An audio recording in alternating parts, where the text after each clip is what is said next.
Hello guys, today I'll be showcasing the 1.21.4 version of Argon. First, let's look at some of the combat modules. First, we've got Auto Crystal. It's very customizable and looks legit in gameplay if you use a good config. Here's a clip I got using Auto Crystal. Then, we got Anchor Macro, also very good and customizable, and it looks legit with the right config.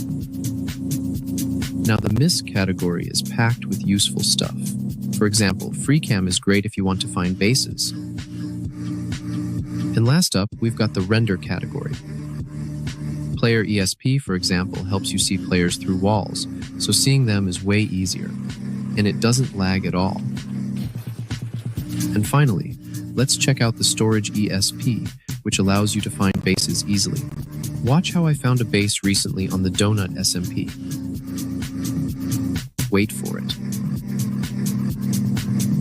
Wow, this is insane.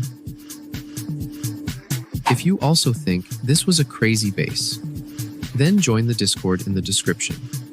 Subscribe and drop a like if I could help you out.